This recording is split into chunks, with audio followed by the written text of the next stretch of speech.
Et c'est quand même un avantage d'avoir un peu de liquidité dans son petit bourg. Les personnes âgées n'ont pas forcément la possibilité de se déplacer. On va faire disparaître la monnaie, quoi. Donc je suis pas tellement pour. Les DAB, les distributeurs automatiques de billets, font partie du paysage depuis la fin des années 60.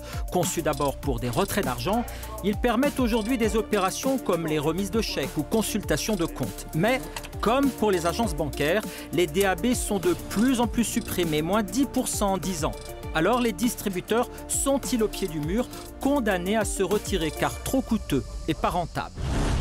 Sous le bras, un précieux butin, une pétition de plusieurs centaines de signatures qu'Hervé Leroc a recueillies en moins d'une semaine en décembre dernier, sans compter une manifestation et même la menace de grève de la faim. Dans ce quartier de Plérin, face à la mer, un bras de fer avec le Crédit Agricole pour obtenir le maintien de l'agence et du distributeur, une action déterminée. Elle sert à rassembler les gens pour voir effectivement s'il y avait vraiment quelque chose à faire ou si les gens étaient d'accord avec nous pour conserver un distributeur automatique. Donc finalement, la banque ferme et que devient le distributeur automatique? Alors la banque ferme et le distributeur ferme en même temps avec donc, le 31 décembre.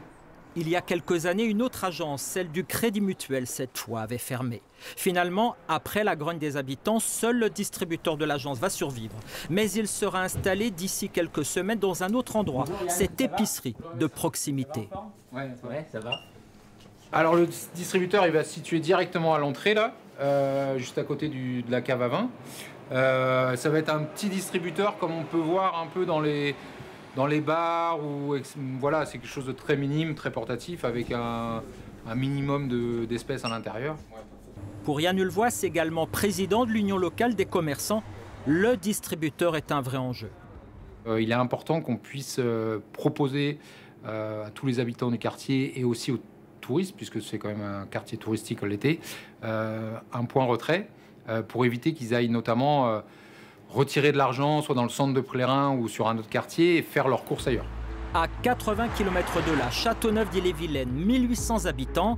Après la fermeture de l'Unique Banque, Joël Masseron, le maire de la commune, a cherché pendant 10 ans à attirer une nouvelle enseigne, sans succès. Alors il a opté pour une autre solution, la location d'un DAB. Donc, le voilà, ce distributeur automatique de billets. Voilà. Installé en 2020, il a été inauguré en août 2020. J'ai fait le bilan pour 2024. On a eu 22 000 retraits sur l'année, ce qui représente 1800 retraits par mois. Donc on est largement au-dessus du minimum requis. 20 000 € d'investissement payé par la commune, plus un loyer de 1 500 € mensuels selon l'élu, le prix à payer pour ce service du quotidien. Alors c'est pas rentable au niveau financier, mais c'est rentable au niveau du bien-être de nos concitoyens. Un DAB qui satisfait les habitants de cette zone rurale. Je trouve que c'est très bien. Ouais. Oui. Vous en servez souvent? Vous venez souvent? On va dire à peu près tous les 15 jours. Et s'il n'y avait pas ce distributeur, comment vous feriez? On dirait c'est pour vous. La location de DAB, un créneau que les sociétés de transport de fonds ont décidé d'investir, comme la Brinks, qui a installé son premier distributeur dans le Finistère il y a 6 ans, une expérience pilote qui s'est étendue à toute la France.